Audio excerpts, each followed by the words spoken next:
Open your mind. Hello and welcome to Open Your Mind Radio. You have myself, Alan James. And you have myself, Stephen George. Good evening. Good evening. It's Sunday the 9th of August 2015, and you can probably tell by my voice that I'm not feeling too well. I have a bit of a cold and a bit of a sniffle, so if you hear coughing in the background, it's me, I'm afraid. I have a bit of a sore throat as well. You sure you went out singing? Yeah, doing loads of X Factor singing, yeah. No, it's just one of them things. I just can't believe it's August.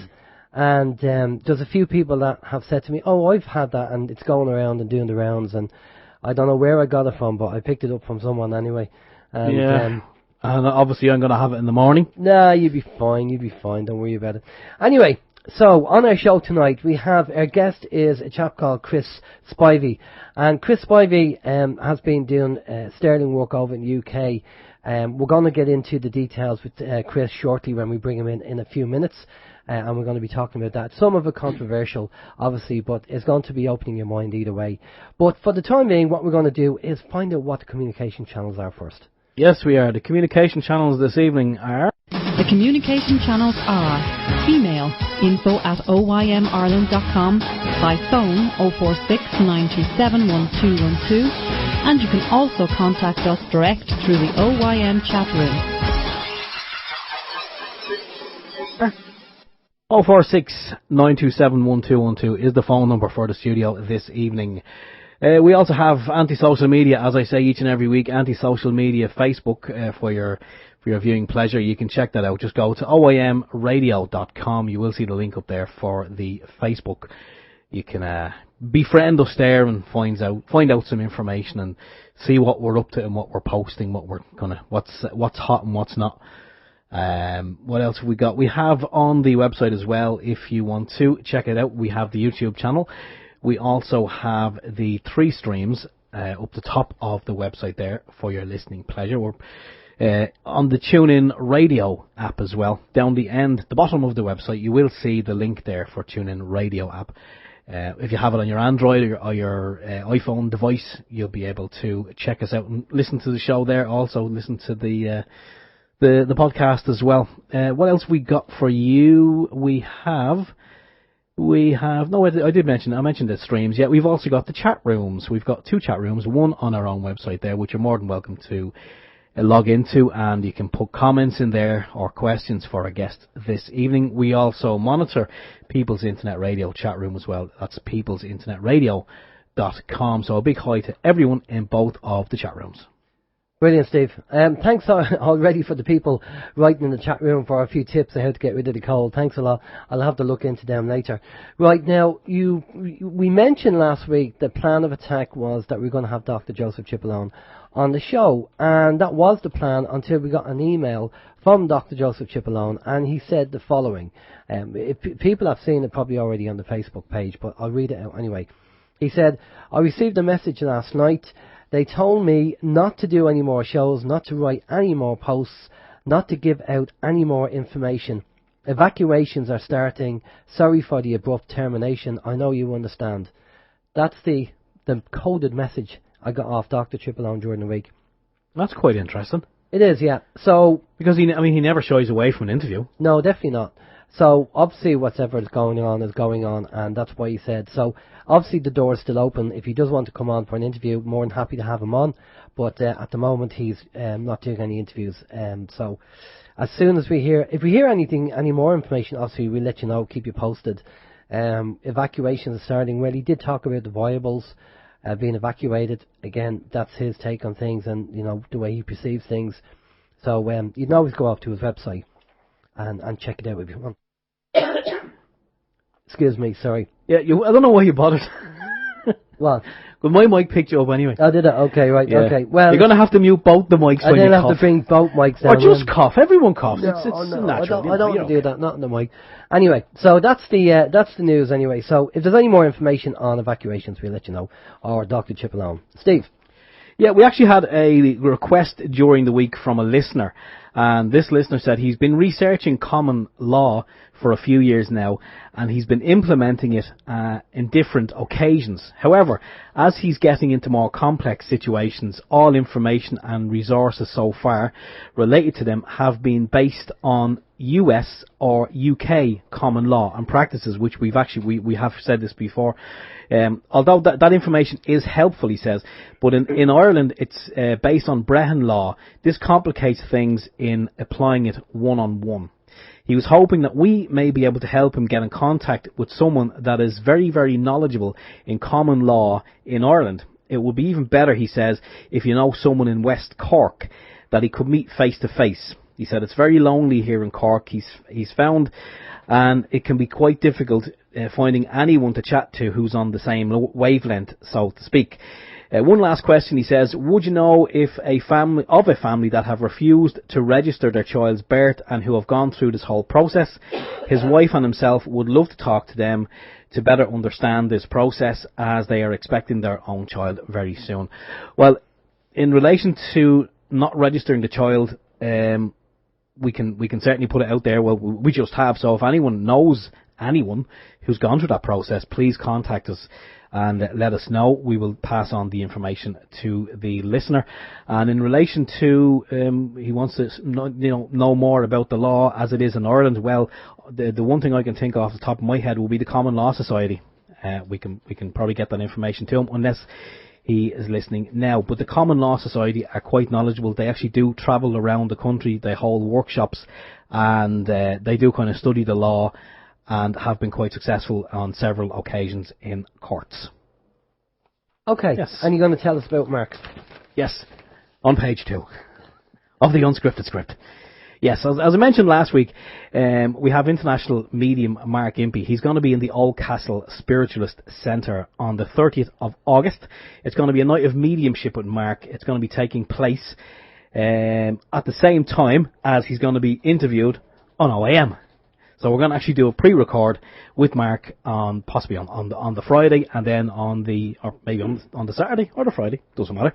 And then on the Sunday, he's going to be in the Spiritual Centre in Oldcastle. He's coming back to the Spiritualist Centre in Oldcastle. He was actually there last year, and it was actually quite good. And he's been requested to come back again. So if you can make it, or you know someone in the area who might benefit from it, again, it's going to be the Spiritualist Centre on August 30th in Oldcastle.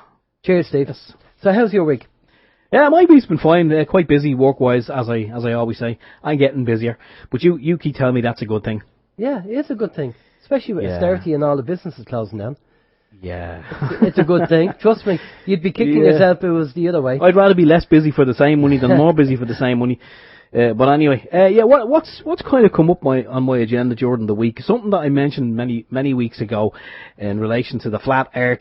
And I just done a little more kind of, I'm not going to say studying, just kind of poking about really, and listened to another interview with the chap Eric Dubé from Thailand, and Eric was on AM, I think it was Coast to Coast, with a gentleman there. I can't remember his name. It wasn't George Norrie. There was another gentleman, and he was on there for about an hour. And he'd done a fantastic interview. When it was actually uploaded onto Skype, they put in all the images and the pictures and the video footage as well. And I have to say, I'm not saying I believe it, so don't start lambasting me, please. I'm not saying I believe it, but he puts forward some great arguments as to why he believes the Earth is flat. And I have to say, when you listen to them, you just kind of, well, I sat there and I was just, was going through the grey matter, and I thought, it makes sense. Some of it makes perfect sense. Anyway, don't start lambasting me on the chat room, please, because I'm not going to take it anymore. But no, again, it's just, put it in your file in your head. Just consider it anyway. Just check out the videos anyway. Look up this guy, Eric Dubé, and Mark Sargent as well. Yeah, Mark Sargent. He done a series of 9+1 videos, and he's very, very convincing as well. The only other thing on my list really is something that I only came across this morning, purely by accident. There I was wandering around the internet aimlessly without direction, and I stumbled upon this conspiracy dating back to 1966. And I was so intrigued when I came across it that I started looking at videos and reading information all over the place. And before I knew it, I think about 2 or 3 hours had passed. And I had a sore bottom. shall we say. But it is a conspiracy in relation to Paul McCartney from the Beatles. Have you heard about that one, Alan? Yeah, I heard that. Yeah. You never told me. Well, I never told you. No, Apparently he died in a car crash in 1966. That's right. Yeah. But I mean, the information that I was seeing, the video footage there today, it's very, again, like Eric Dubay and Mark Sargent on the Flat Earth. It's very convincing. Now, I mean, look, I'm not saying I believe it, but I'd sooner watch something like that and maybe food for thought, maybe, something to think about rather than watch some mind-numbing crap on TV. But it was certainly interesting to say the least. And, the detail that they go into in playing records backwards and all the stuff you can hear, and the way they pull apart the front cover and the back cover of the Sgt. Pepper's Lonely Hearts Club Band, and all the information that's allegedly on it, relating to Paul McCartney and his death. It's fantastic. It was interesting. I'm not going to go back and revisit it. I'm not going to be going around telling people when I meet them, Paul McCartney's dead. I'm not going to be going down that road, so people are safe in that respect. But it was quite interesting because I'd never come across that one before. You hear all the well, you think you kind of heard all the conspiracies, and then you hear that one. But yeah, it was quite interesting. Anyway, that's about it really. So your week. How was your week? Just a couple of things on my list, and just getting back to you on the whole kind of child registration. I do remember a while ago Adele being fined. The Adele, the singer. Yes. She was fined £1,000 for not registering her child. A couple of years ago. It was in the press. So they chased after her anyway, so I just thought I'd throw that in. Right, during the week, now, you probably heard, some people people didn't hear about this. There's a satirical website out there called Waterford Whispers, and it's satirical, it's not true, it's all satire. And basically they did an article regarding Dennis O'Brien, and things happening in a parallel universe. Not in this universe, in the parallel universe. And apparently Dennis O'Brien's legal people got onto Waterford Whispers and threatened that if they didn't take it down, that they would be sued. Now, because this is satire and because it was said in a parallel universe, obviously that still wasn't good enough for Dennis O'Brien. Now, the Waterford Whispers people did take it down, but what they did do, fair play to them, was post up the letter sent to them by Dennis O'Brien's solicitors. Excellent. And Broadstreet.ie also posted up what Waterford Whispers put up, and they were threatened, and they won't take it down because they went and they had a look at the act that goes against defamation, and he said it doesn't comply because this is satire. So he said we're not going to take it down. But do you remember years ago? I'm going back to the late 80s now. There was a program on TV. It was actually on RTE. I can't remember the name, but they used to do all the satire in the Hall's Pictorial Weekly. There we go. I think they used to do a lot of satire, and there was a magazine. Was it McGill magazine? Yeah, McGill magazine. That's right, that used to do a lot of satire as well. Yeah. And now all of a sudden, because it's Dennis O'Brien, now Dennis doesn't like it. Yeah. he gets his solicitors on. Yeah. Well, if you can't take it, don't give it. Absolutely. It's as simple as that. I'm sure Dennis is listening to us tonight. Yeah, Hi, I'm sure he is. He's, being a billionaire, he probably has an interest in alternative media. We show him how things are done. This is what you call the truth, Dennis. You should try it sometime. Now, the other thing was, I got a visit from a lady. Why do I always get the bloody visits? From ladies. Every time it's a lady, isn't it? I always get the knock on the door, lady with a clip chart with all these air code numbers on it, And she says to me, did you get your air code? And I looked at it and I said, no. I said, I get an awful lot of junk mail, so I just chuck it in the bin. And do you want to just tell people, for those who are not in Ireland, that may not know what an air code is? Right, okay. Ireland is one of the few places that don't have postcodes. So, because we all know each other, we're all friendly, we don't need postcodes, right? So, in their government's infinite wisdom, they love spending money that they don't have. Well, they like spending air money. So they decided to spend all this millions into setting up a company to do air codes and to give us all a postcode. And of course, we've been getting on for years without postcodes, so why do we need them? There must be a something sinister going on in the background regarding postcodes. Maybe it's to confirm that you are the person that lives in the location. Who knows? So anyway, this lady said to me, "Oh yeah, well, can you tell me if you got your air code?" And I said, "No, I get loads of junk mail and it goes in the junk." And she looked at me and she said, "So he didn't get it?" And I said, yeah, I didn't get it. And so she walked out, and that was it. And because I didn't comply with her wishes, and I didn't give her the information that she wanted. And as far as I'm concerned, loads of junk mail does come in the doorway and in the post box, and it goes straight in the bin. It could have been the air code for all I know. I haven't a clue. So she went away with her tail between her legs. So just to let you know that you might be getting people knocking on your door, asking you, excuse me, about your air code. And so it's up to you whether to confirm, whether you want to confirm to give it to them, or whether you lost it somewhere or whatever. So just to let you know, it's going to happen. And just a quick mention too, I'm sure a lot of people out there have got them at this stage. It's going to be the third correspondence from Irish Water. We got a letter in there the other day, and seemingly what they're doing is they send you out 2 bills, and because, you know, most people are ignoring the 2 bills, they're now sending out a letter. And the letter is, it'll have a customer number, there'll be an actual number on it assigned to your property.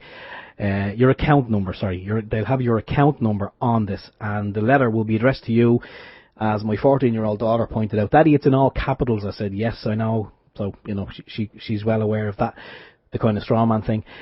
So the customer, the letter begins, dear customer, and it goes on to kind of threaten you with this, that, and the other, and they're going to come out and beat the crap out of you, and all this sort of shenanigans.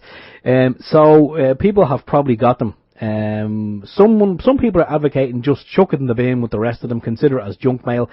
I believe one lady actually rang up Irish Water when she got this, and she quoted all the details that were on this particular letter, and she said, I have never registered with you, so I am not a customer of yours. The person on the other end of the phone seemingly went off to check something out and came back and apologised and said, oh, we do apologise, you won't hear any more, you won't have any more correspondence from this office. And seemingly that's the way to go. Now, this is not advice. I don't know if there's anyone who has some better advice, or, you know, other advice of a different route to go down. We'd be all ears here on OYM radio, because that's what we want to do. Same as People's Internet Radio. We want to just kind of find solutions. So what do people suggest? Do we ignore this? Do we bin it? Or do we contact them and say, I'm not a customer? Anyway, there we go. Find out your own method. I think that's the best thing to do. Right, we're going to bring our guest in. Now, our guest is a chap called Chris Spivey. That's how it's pronounced. And Chris has been through the run-of-the-mill, and he's had his ups and downs and his attackers and all that kind of stuff. So we're going to bring Chris in, and we're going to find out exactly what's been going on, because, you know, I've been seeing a couple of stories about Chris on the internet and talking to a few people, and Chris is one of the warriors out there who's actually, you know, trying to expose what's going on. And like anything, when you try and do that and you hit a sensitive nerve, then the authorities and the powers to be go on the attack. And Chris has had his fair share of attacks from them. So, but we'll find out from Chris what they are and what you can talk about. Good evening, Chris. How are you? I'm fine, Alan. You? Brilliant stuff. Well, I'm getting over. I'm dealing with this cold, so I'll see if I can take a back seat. We'll see how it goes tonight. I think Steve's going to be doing a bit more talking than I am tonight, maybe. What do you think, Steve? I'll take the 5th. Okay. Right, Chris, good evening. Thanks for coming on the show. Before we get into things that have been going on, do you want to tell people who don't know you, because obviously we have a new audience all the time, and we have international listeners who probably have never heard of you. Do you want to tell people who you are and your background? I can do, yeah. Anyone in England must know me, because I've been over the front pages of just about every tabloid in England over the past few weeks. But I have a website, www.chrisspivey.org, which is up and running, despite me being told to take it down if I don't want to go to prison, in so many words, you know. Which, of course, was an unlawful request, because it's not the website that's at fault as such, you know. Yeah. Well, I started off, I was a tattoo artist for 20 years, and I just used to write just for a hobby's sake, you know. And I saw the Sovereign Independent. You must know the Sovereign Independent, being from Ireland, the newspaper. they was asking for contributors.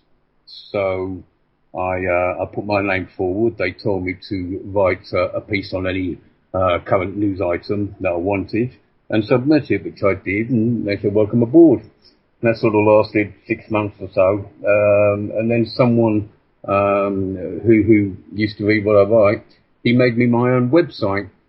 And so I stopped writing for the Sovereign Independent, which is now defunct, I think, anyway. And started writing for myself, and it sort of took off from there. Excellent. And you've been, were you a regular writer for the Sovereign Independent? Because we know the guys from there as well. Yeah, I was, yeah. I say this would be sort of the end of summer to Christmas time, 2012.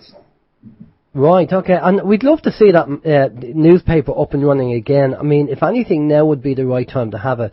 I think at the time, and we've talked about this on the show, it was probably ahead of its time, because there wasn't enough people woken up at the time. But now, I think the scene has changed, and I think a lot more people would appreciate the Sovereign Independent now. And I did mention it to the lads at the Sovindo, and it's something they're going to think about anyway. So we've yeah, at the Sovereign Independent, I know that they've got a Sovereign Independent UK now, but is it still running in Ireland? I don't know. No, it's not running. It stopped in Ireland. Nothing at all. Not even the website. No, I think that's down as well. Yeah, I think it's all down now. That's a shame. It is a shame, because it was a great paper. It got the truth out there. I just think it was ahead of its time, and people probably people weren't. There wasn't enough people awake at the time to appreciate the Sovindo. And if it was to come out now, this is why I spoke to a couple of the lads at the Sovindo, and I said if it came out now, then an awful lot of people would take it up and buy it and give it a lot of support. But Jason Murphy. That's right, yeah, Jay. That's who I used to deal with at the Sovereign Independent. Yeah, that's right, yeah. Nice fella. Yeah. I rang Jay and I talked to him about it. So I left it with him, but I said to him I think it'd be a good thing if he actually, if they did, consider bringing it back online. Now, just getting to your background, Chris. Obviously, you deal with government hoaxes and false flags. What made you kind of get into that? And do you want to give us an example about the hoaxes and false flags that you've worked on? Well, I don't just do. What I tend to do is I tend to take the current news stories in the mainstream media and rip them to pieces. Now, people call me a conspiracy theorist, but that's not true, I say, because I don't really deal with conspiracy theories as such, unless there is evidence to show that they're a lot more than a theory. Now, obviously, I've read about 9/11, 7/7, the Boston bombings, but more or less anything that you read in the newspapers, mainstream media, is either fabricated or distorted.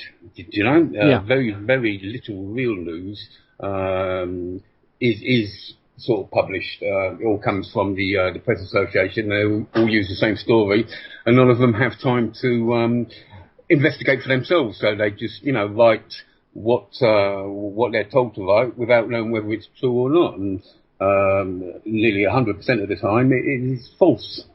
So I'm not really what you call a conspiracy theorist. I say I just take these news items and investigate them myself. And then point out where they're going wrong. But one of these government hoaxes got me in trouble. And just say for the court case that's just ended, which I've been found guilty of harassment without violence, which is a summary offence.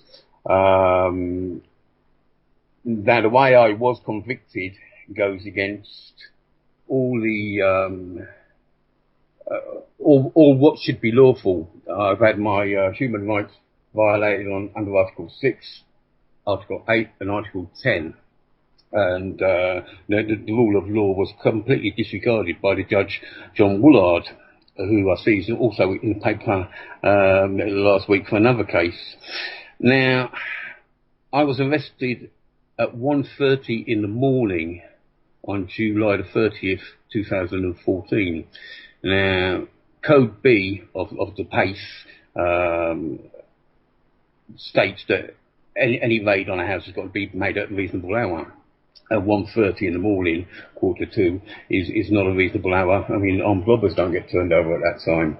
But still, they came four-handed, and they came very sneakily. They was all dressed like, Robocops, and they'd parked their two police cars way up the road so they couldn't be seen from my front windows.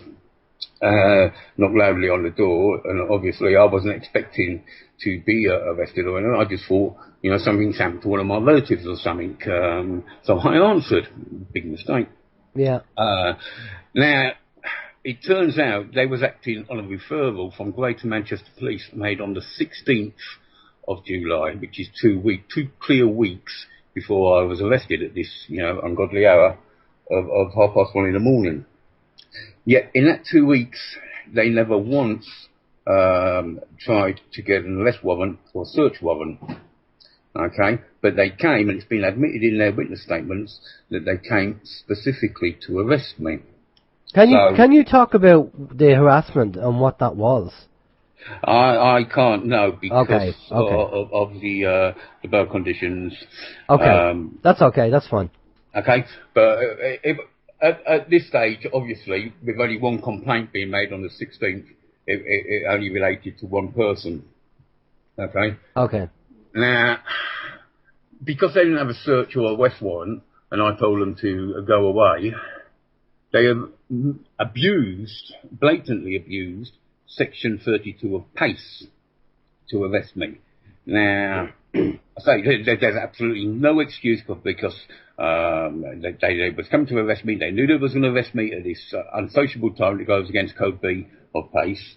And they'd admitted in their witness statements that they came to arrest me. So there was no question that they were just coming to talk or whatever, And they use PACE, Section 32. Now, Section 32 of PACE allows for the search of a person's property if he's arrested for an indictable offence. I was arrested for suspicion of harassment, which is a summary offence. Therefore, they was not entitled to make the search. Nevertheless, they was very, very aggressive, and I lived with my 19-year-old daughter, who was 18 at the time, and my 2-year-old grandson, who was 1 at the time, now 2. And they knew this as well. Still, they came at 1:30 in the morning. Can you still hear me all right? Because we're getting a bit of interference. No, you're fine. Your audio's fine this end. Yeah, and as I said to you, before we went on air, that they've been messing around with my internet all day. Okay. Okay. So anyway, while he's arresting me, the other three have just barged past, walked into my home against, my objections. And they said, we're going to search your property and take your computers. I had 2 computers. And I said, no, you're not. I demanded to see a copy of Section 32, which they wouldn't show me for the first 15 minutes. And then when they did finally show me it, I picked up on this indictable offence clause there straight away. Told them about it. One of them, they then became less sure of themselves. By now, one of them was searching my daughter's bedroom. Now, my daughter's bedroom is about 6 foot by 8 foot. My daughter was asleep, or had been asleep in there, and my grandson was asleep in his cot in there. And I say, when I pulled them on this indictable bit, they became less sure of themselves. And let's make them.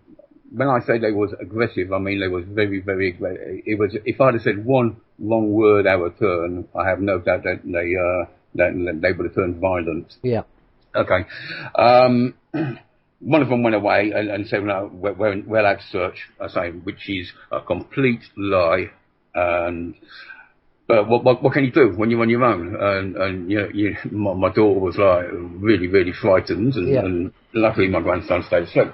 They then all went into my daughter's bedroom, I say 6 foot by 8 foot, and they did a fingertip search. And when I say a fingertip search, they had all her drawers out, all her bags, despite the harassment claim being made against me. And it took about half hour, all 4 of them, searching in there.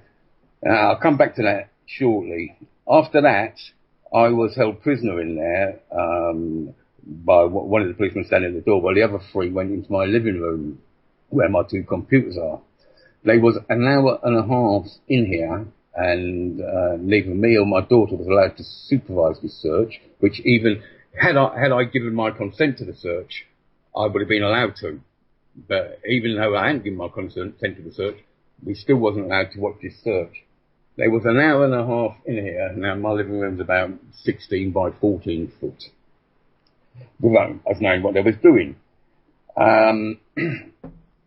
In that search, they missed a laptop computer over the other side of the room, a hard drive, and various memory sticks in the drawer over the other side of the room. So it's quite obvious that they wasn't searching the room. They was just doing something to my computers. Otherwise, you have 3 coppers in there for an hour and a half just unplugging 2 computers. So what were they doing? No idea. Yeah. I was then taken down to Southend Police Station, Southend Central Police Station. I think it was about 4:30, 5 o'clock in the morning by now, and locked in a cell.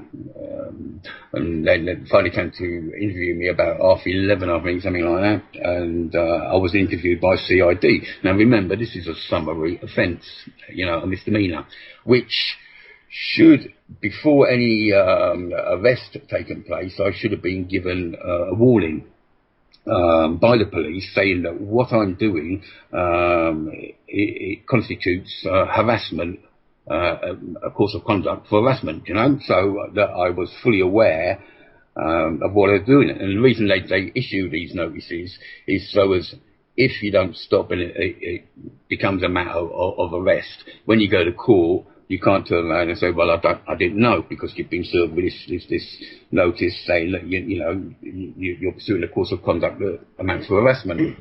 I'd had no word whatsoever. No one had ever told me to stop, or anything like that, Yeah, yeah. So, anyway, they held me for 19 hours altogether, just for this misdemeanour.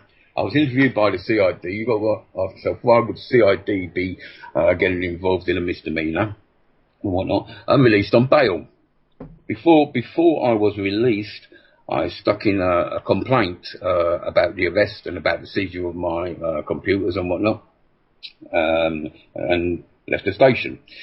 Now, in this time that I've been in the station, the police had been in touch with the social services, okay, and made a malicious, and it was later found to be malicious, with no foundation whatsoever, malicious referral to the social services. Now, the social services normally wouldn't be involved in any harassment case, let alone,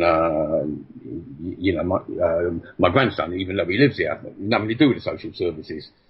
But in that time, the social services, before I was even released from custody, had started an assessment and started their investigation into my grandson. He was for, why would they do that? I say, the malicious referral referred to, they said he was sleeping on a dirty cot sheet. Well, he's a 1-year-old baby and whatnot, but that side, I don't see how they could really have seen that, because he's very gloomy in that bedroom anyway. And what they're doing, looking at my grandson's cot sheets and whatnot. Yeah. And also, they said that I was smoking, although I was smoking at the open window. I do smoke a lot. And I was very, very angry, obviously, that my home had been invaded. I was smoking at the window, and they said, well, you're smoking in the baby's room. Just malicious, I say, and it was proved to be malicious because we got the final notification that the case had been dropped, or the assessment, because that's an important word. The assessment had been dropped, and we got that in August. Now, apart from an hour and a half that they spent in the living room here doing God knows what, and the half an hour they spent in my daughter's bedroom doing a fingertip search, no other rooms were searched, although they've lied on their statements. But there's a couple of questions that could be asked in court that would show them up to be the liars they are. They never searched my bedroom, they never searched the kitchen, they never searched the bathroom, and they never searched the walk-in cupboard, which the policeman who was guarding me in the bedroom was leaning against the door. Okay, never once searched any of these. So okay. you got to ask why. So can I just talk to you? I know you can't mention the harassment case, but do you reckon all this was down to the and it's got to do with this case and maybe the individuals involved. There's a lot more to it than that, Okay. Alan. Now, before this came about, I started releasing my evidence on this case in sort of May 2014, and my site was attacked, and there's only GCHQ who would have the capabilities and the will to do so. And when I say attacked, it had 6 million DDoS attacks aimed at it in a period of 6 days. Okay, so it was impossible for anybody to get onto my site to read the evidence. So what we had to do, now I don't know a lot about computers. I have a tech guy who runs my site for me. What we had to do was pay for our own server, which cost me £300 a month. It still costs me £300 every single month to keep the site up. And this cured the problem of no one being able to get onto the site because of these millions of DDoS attacks. Sorry, £300 a month for your own server? It is, yeah, and I know, and it would be cheaper to pay for a year. I appreciate that, but funds don't allow that. I say, I was a tattoo artist. I was earning considerably more money than I am now. And the site only survives through donations. I'm sure we could get you a much better deal than that, Chris, for you to save you a lot of money. I'm sure. I think we need to chat to you out after the show to have a quick It's my tech guy, I say, pointless talking because my eyes will just start swiveling in their sockets. But okay. The thing is, we're now based in Ireland, Iceland, and we have a very good relationship with our host there, who have already told my tech guy that even if the British authorities were to make a request that the site be taken down, they wouldn't comply with it because we're doing nothing illegal. Okay. So there's we are paying a lot, but there are a lot of mitigating circumstances and reasons, benefits to paying this amount. Yeah. No, I understand. £275 a month it is. Yeah. I say which is paid through donations. Now, anyway, where was I? So, I was bailed and let out, and the social worker came round and knocked on the door, and I told her to go away. She went, it wasn't a matter for social services. I have a very good relationship with my grandson Clayton's health visitor, and they'd sort of been in touch with her, and she cottoned on to what was going on here, and refused to get involved. I refused to allow them access. I did show them Clayton at the door, and that was it. I say they had no choice but to close it.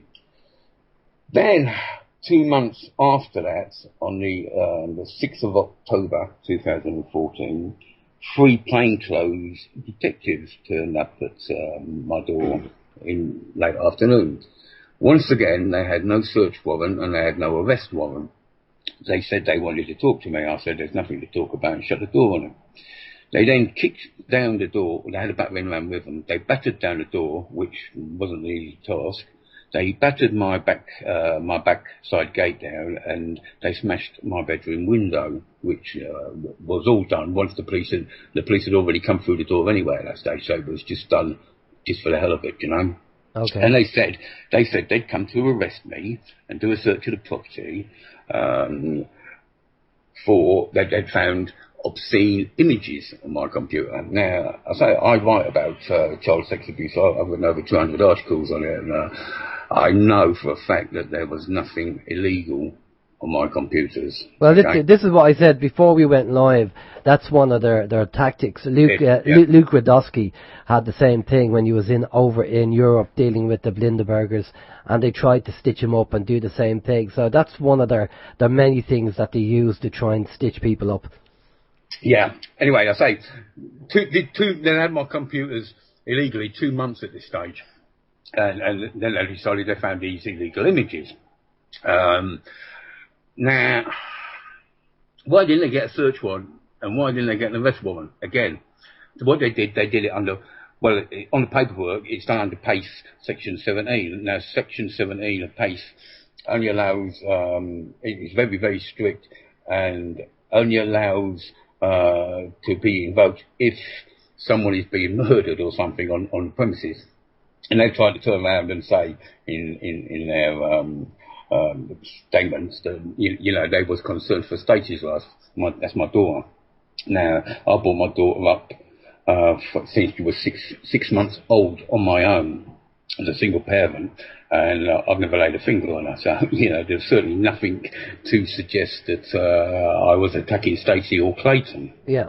But, well, it's on video now. They couldn't, when they came and arrested me on the 30th of July, I told my daughter to film it, and they said, if you film it, we take your phone off of you. And that's the only form of communication that she had, and she was right over the phone, and she wouldn't be able to contact anybody about what was going on, so she didn't film it. But on this occasion, I say it was late afternoon, and all the neighbours and whatnot was already filming it, and I have the policeman saying that I've been arrested under Section 32. So they don't even know which section of PACE they'd misused, whether it was Section 32 or Section 17. They also wanted me to sign a document saying that no damage had been caused, despite my door and door frame being battered to pieces, my bedroom window glass being all over my bedroom, and my back gate kicked down, which I refused to sign. And, oh well, it took me. Now, I intended to do a no comment interview. Once again, CID. And I was going to do a no comment because I knew that I was being stitched up. And like you said about Wadowski, you know, I know that these things do go on. Yeah. So I was going to do a no comment.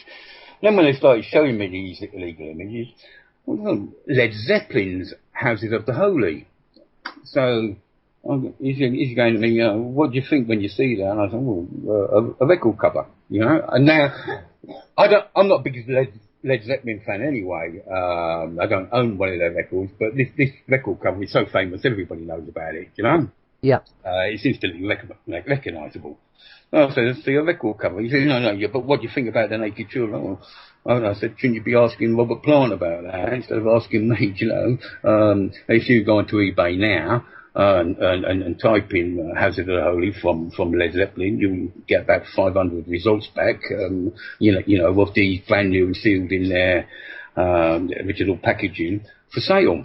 So, you know, it's not a legal image. And he then showed me book shields in the bath, which I'd used in one of the child abuse articles that I'd done.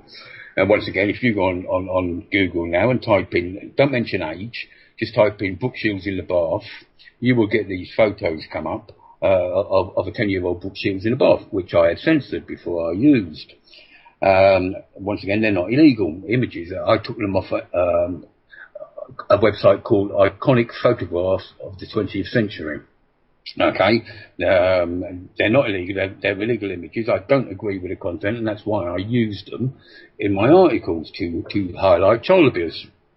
Other illegal images were of Graham Otherden's art. Once again, Graham Otherden, I've written about 6 articles about that sick git, and he was jailed for molesting a child. He wasn't jailed for his art, so his art has never been classed illegal, you know, and it's still hanging in art galleries today. It was owned by the paedophile Sir Alistair McAlpine and whatnot, you know. Yeah. And once again, if you type in Google now the artwork of Graham Otherden, you will get every single photo that I used in my articles come up, because they're legal images. There was 2 of my girlfriends, both who are over 21 and mothers in their own rights, who they was trying to say was underage, which they most definitely wasn't. And then they came to the crux of the matter, a hidden file of little boys. Now, the little boys is crucial because my grandson is a little boy. Now, I've already told you I'm very computer illiterate. That's why I have a tech guy who runs all my site. I mean, if he drops down dead of a heart attack tonight, we're sort of in trouble because no one will be able to go on the site because I don't know the passwords and whatnot, you know. Okay. But I wouldn't know how to hide a file, let alone find it again. Now, the thing about this file was that it was apparently downloaded exactly 24... We're getting that interference again. That normally means that the men in tights are listening in. Okay, well, you're okay this end, Chris. You're fine. Yeah, okay. The hidden file of little boys, which makes me a danger to my grandson, obviously, was apparently downloaded 24 hours exactly before my arrest on the 30th. So hence it was apparently downloaded at 3:30 in the morning on the 29th of July. Okay. Yeah. Now, was that what they was doing for an hour and a half in here? Well, see, this is the thing. I mean, maybe they think we're stupid. You know, and I will say one thing, and I've noticed, and I said it to Steve the other day, and I don't know whether our listeners have seen this going on as well. There's a lot more coming out in the public regarding the paedophiles, especially over in the Westminster. There's a programme on every Friday called The Last Leg, and it's on at 10 o'clock, and it's 3 comedians. Adam Hill is one of them. He is the main host of the show. And they actually he went on a rant on one of the shows, and everybody in the audience, when he started talking about paedophiles in Westminster, people in the audience went, ooh. And he said that's why these people get away with it, because nobody talks about it. So now they have an actual a part in the show where they have a little jingle, and it's you say pedo, I say pedo. And then they talk about, and this Friday they were talking about the paedophilia in Westminster, and one UK politician who was interviewed on it's like an investigation program in Australia, which they didn't show in the UK, by the way. If you go over to OYM's Facebook page or go to YouTube and type it in, do a search for it, they actually do 60 minutes, and they talk about the paedophiles. And they even have a party whip minister saying, if one of the politicians get into trouble with small boys, they come to us and we cover it up. He actually admitted it on television, and people couldn't believe it. And even if you go back 2 years ago, you wouldn't see any of this, but more and more of this, maybe because of the Jimmy Saviles and the Rolf Harrison and all these people coming out. It's just funny that everybody who's been knighted are all friends with the Queen, are all paedophiles for some reason. It reads like the register, doesn't it? The sex offenders. Yeah, it's like a sex offenders list, and they're all friends with the Queen, and then all of a sudden the Queen is moving out of Buckingham Palace because they're going to get decorated up. I wonder, is that to scrub the old DNA off the floorboards? You never know. I mean, allegedly, you never know. What can you say? Steve? Chris, did you see that, excuse me, that video footage was going around the internet for a while about some tourists allegedly filming outside Palace? Yeah, I actually had that on my site, which was like proved to be false. It's false, is it? It is, yeah. Oh. If you look where he comes out of the windows, it's a different. In reality, it's a different feature to the building than that. But that's definitely false, yeah. See, that's it was very, very, very well done. It was. Anyone who's seen that, as I say, could be easily forgiven for falling for it, because it is extremely well done. And you've got to ask yourself, was it sort of put out to discredit all these people, accusing the royal family of being involved in paedophilia, you know? Well, as I say, it wasn't knocked up in somebody's bedroom. No, that was quite done professionally. But the thing was, when I saw that, I kind of thought, okay, is it or isn't it? But the thought of it happening, is it a possibility of something like that really happening, actually came across as, I'd actually believe that. If I did see somebody naked climbing out of Buckingham Palace, I would actually believe it, because of the information that we know and we've been hearing for years. So it wouldn't be a shock to us. No one can get near the royal family without being thoroughly vetted by the security services. You know, you can't get within an inch of her. So how come the security services missed the likes of Savile, who was known to the police as a paedophile in the 1950s? How can he be, getting knighted in the 1970s without the security services knowing that he's a paedophile.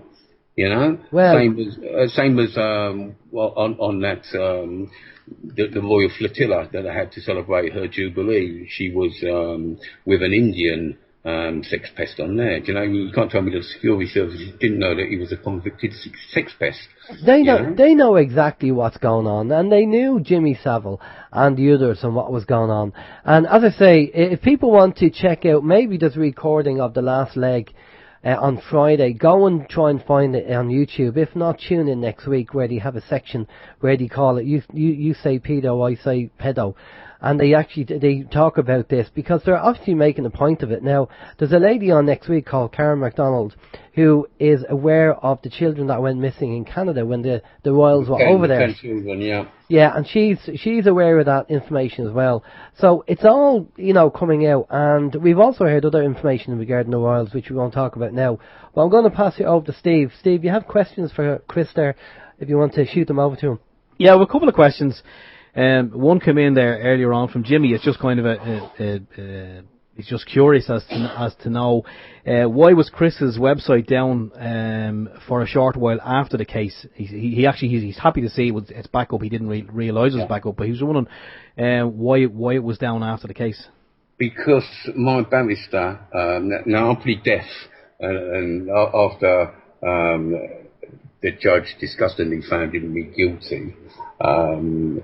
He ordered me to remove all the stuff relating to what the charges related to, which had been on my website for the year, because it was a year to a day that the trial started, for the year following my arrest. He told me that all had to be removed by midnight that night. My barrister said to me that, the judge had said that he's considering a custodial sentence, which is totally at odds with the crime. There's been quite a few crimes recently in the paper of harassment, much more blatant than anything I did, and they've sort of got conditional discharges. He's threatening to send me to prison. So my barrister said that, the judge has made it clear that if I take my website down, he will view that in a favourable way. Well, I got to thinking, I could take my website down, and there's been an awful lot of hard work, and I got that interference again. That's always the listening. Hello, boys. You can hear me okay, yeah? Yeah, we can still hear you this end, yeah, no problem. Yeah. If I take it down, it looked favourable. I thought, well, why should I take it down? Because, the website isn't anything to do with it, sort of thing, just apart from that one hope, so to speak. So I thought, no, I'm not doing it. I could take it down. He could still send me to prison. And the more I think about it, the game is to send me to prison. I'll come to that a bit later. So I put the website back up. Because it's used by an awful lot of people. I mean, it's been going 3.5 years, and there's 10,600,000 visits in that 3 years, which is absolutely brilliant. And on the day I took it down, the day's viewing figures were 24,000. Normally we average about 10,000 a day, which is a lot of people, and a lot of people use the website. There's a forum as well, which offers help. We will help anybody who's in trouble, anyone genuine who's in trouble, no matter what, they can join my forum, and there are people there who will help them or advise them, So it's a lot more, what we're trying to do, it's a lot more than just a website.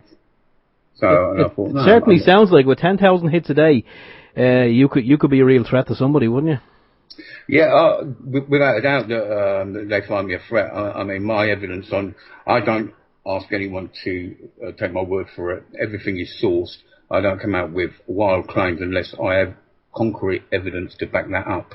You go on the Boston bombing, and everything that I say about the Boston bombing is backed by photograph and sourced evidence. And that is everything on my website is done the same. And I say that's why I'm not a conspiracy theorist. I deal with conspiracy fact. Okay? And I say it to a lot of people, my website is more than just a news website. I say on the forum and that. Anyone who comes to us with trouble, we will help them the best that we can. Now that's not an invitation for everyone to say, "Oh, I can't pay my rent. Can you pay my rent for me?" Because if you're expecting that won't happen. If people are in genuine trouble and they can prove they're in genuine trouble, then maybe money could be changed hands. But as I say, don't everyone rush in and say, "Oh, I can't pay my rent. Can you give us £100?" Because that's not going to happen. So you are wasting time. But we will help anybody who is genuinely in trouble. And when I say we, I'm talking about myself. I have a solid team who are fiercely loyal to the site. They're all empaths, and they know there's someone there who will be able to help anybody who's genuinely in trouble. And we do help people. I say, we're not just a news website. I just do the writing, and that's all I do. There's a big backroom team, I say, there to help anybody in trouble. Yeah. So I thought, no, that's why the website was taken down originally, I say, because my barrister said that, it would probably kick me out of prison if I took it down. But then I thought, well, I could still go to prison, and that would probably be the game anyway, because they must have known.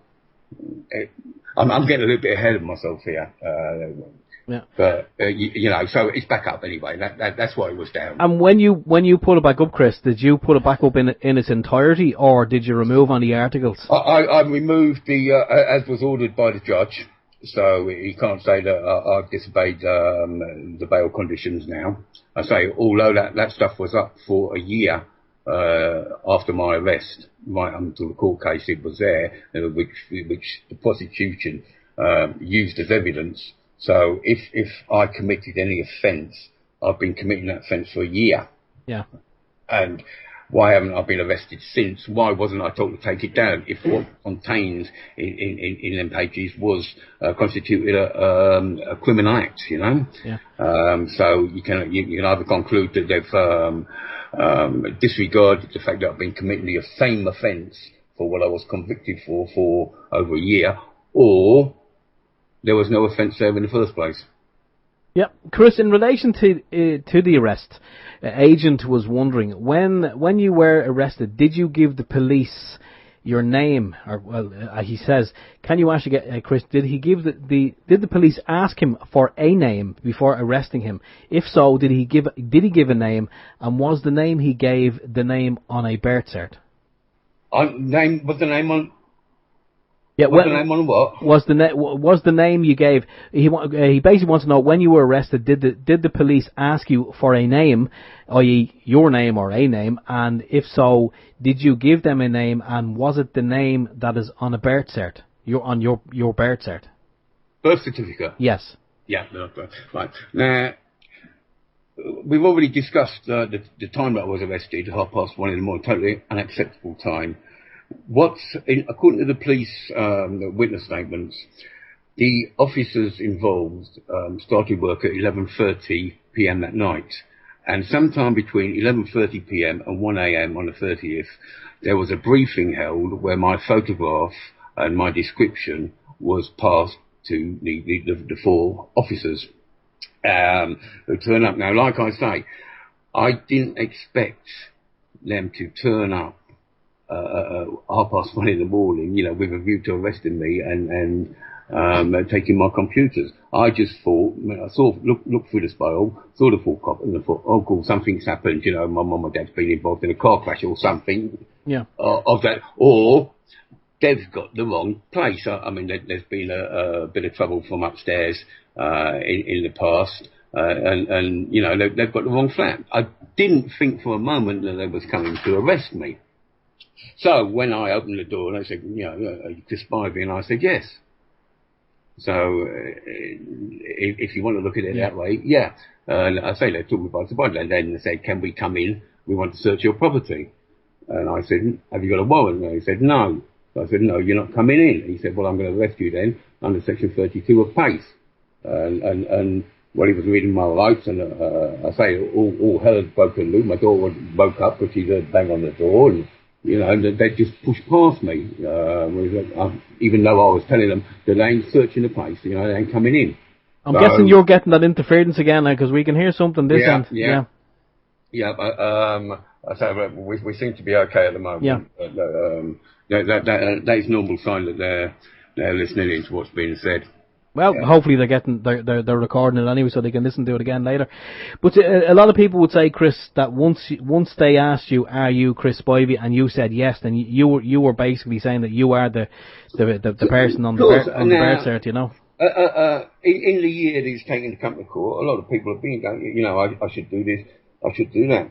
I'm a writer, I'm not a lawyer, okay? Yeah. Now, I do know about common law. You know, I know that when do you understand the caution, you stand under it and whatnot. I understand about legalese and that.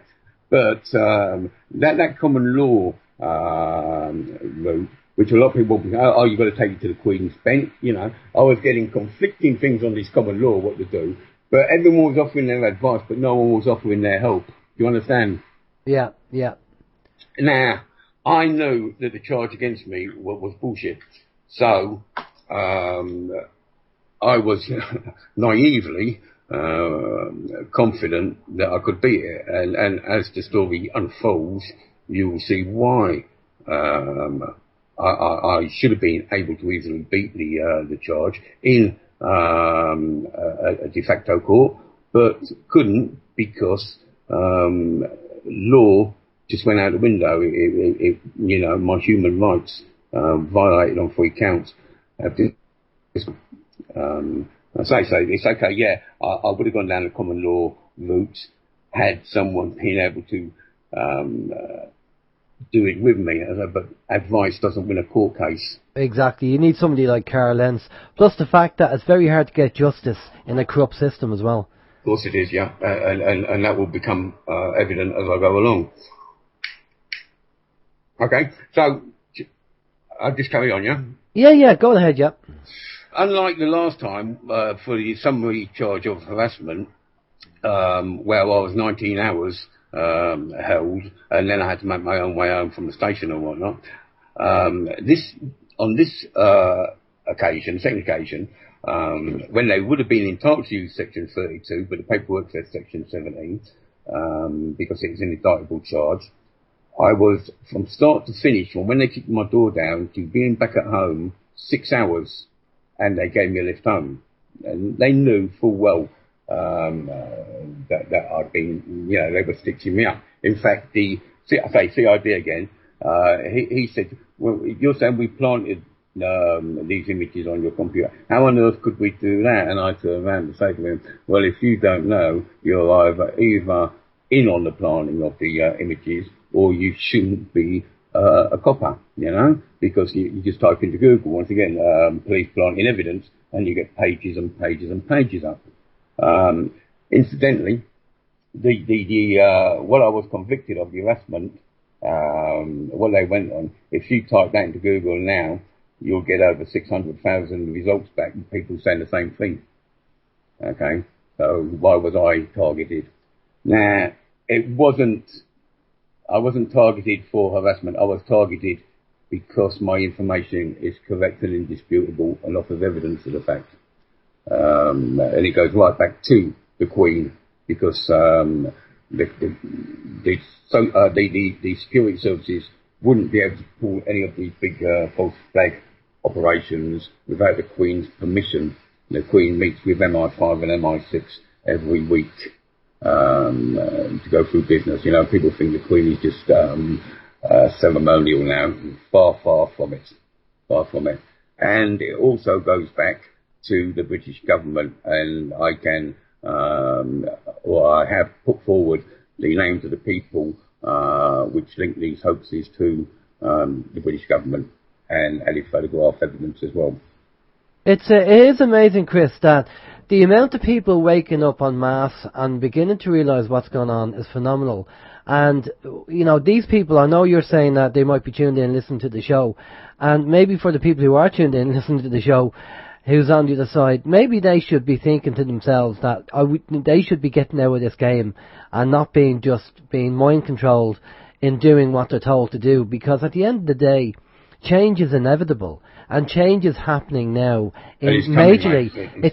It's coming down the road, and these people want to start thinking about their loyalty and who their paymasters are, because we know change. They will hang them out to dry anyway. Yeah. They think, oh, we're in with them. They're not in with them at all. They will hang out anyone to dry who is necessary to save their own backside. And look at the likes of Jimmy Savile and Ralph Harrison. They're hanging them out to dry, so it doesn't go higher up. Now we know it goes all the way up to the top, but they're throwing down the cannon fodder down the end. So that will kind of divert people off the trail and lead back to certain places. But we all know, everybody in the truth movement knows what's going on, and we know how high it is. And it's only a matter of time that it's all going to come out. And these people who are being protected, they think they're in the inner circle and they'll be fine. They won't be. They'll be put out as bait as well to keep them off the descent. And they need to realize. These people need to realize this. Let me give you a little example of that. Now, I say I've been libelled in every single newspaper in England over this court case. Okay, now these libellous articles about myself have been pulled very, very quickly. Okay, and the reason was, if you look at the Daily Mail, and the Daily Mail was responsible for the most disgusting piece I've ever read on anybody, disregarding the fact that it's me, making me out to, be some kind of madman who has put some people through hell, They did two. They did one on the first day of the trial, on the 30th, which they wouldn't allow comments on. Now, if the Daily Mail don't allow comments on something, it's because they are expecting not to get the comments that they want. Daily Mail comments are heavily moderated anyway. On the second day, after the outcome, when I was found guilty, they released another disgusting piece. And they allowed comments on it, and they got 5 comments that they, were suitably attacking me, calling me a sicko and whatnot. And something happened that I've never seen happen in 3.5 years of scrutinising the Daily Mail every day, because I use them as my bitches. The red arrow, you can have a green arrow or comment, meaning you agree with it, or red arrow or comment, meaning you don't agree with it. And what very quickly happened on these 5 comments is that the red arrows swamped the green arrows. And when I'm talking about swamped, I mean there'd be like 300 green arrows on one comment and nearly 1,000 red arrows on another comment. And I've never ever seen that in 3.5 years of scrutinising the Daily Mail. And it's because of this, I believe this is the reason they pulled the articles. Normally an article, especially of that magnitude, would be on their website wall for at least 24 hours, and they pulled it after less than 6, because I believe that they wasn't getting the comments that they wanted, and the comments that they did allow through, as they attacking me, calling me a sicko and saying I should be strung up and whatnot, they were so heavily red arrowed they pulled it. It didn't go to plan at all. Well, and the fact that they was so heavily red arrowed shows that people are not as stupid in this case as what the establishment thinks they are. Of course, it's the mainstream media again, and we always have to be on our guard with the mainstream media. We're going to go over to more questions for you, Chris. We have a few more that's come in there. Mm-hmm. Yeah, Chris, the captain on the People's Internet Radio chat room was wondering, were you as surprised as he was and many others that they never managed to stitch up Ben Fellows? I don't want to say too much. I've got my own feelings on that. I was totally surprised, especially with Ken Clark appearing in person. And I believe Roger Cook didn't do him any favours either. But with Ken Clark appearing on the stand at the trial, I was very surprised that he wasn't convicted. Very surprised. Yeah, actually, there's a couple more questions, but they're all asking the same thing as well. More people are wondering about that as well. But you've answered. Well, anyway. I mean, where does that? Everyone's ignoring the fact that where does that now leave Ken Clark? If he was found not guilty, and the whole accusation was that Ken Clark had touched him when he thought he was a 15-year-old boy, regardless of the fact that he wasn't. Ken Clark thought that he was a 15-year-old boy. And he's now been found not guilty of perverting the course of justice. Where does that leave Ken Clark? Well, again, one of the things that we've said before, and Chris, you probably are aware of this, is that there was a madam in the 70s called Cynthia Payne, who had all the judges. I worked with a guy who was a personal friend of hers, and the stories he told me, and well, we won't say any more after that. But basically, if somebody goes, if you watch the movie Personal Services, starring Julie Waters, yes. Julie Waters. Personal Services is the name of the movie, and basically Cynthia Payne got off the majority of the time with the judges because she had them all in her pocket because they were all perverts. And she had a book that she was threatening to release, or a list of names she was threatening to release or something. Wasn't that her?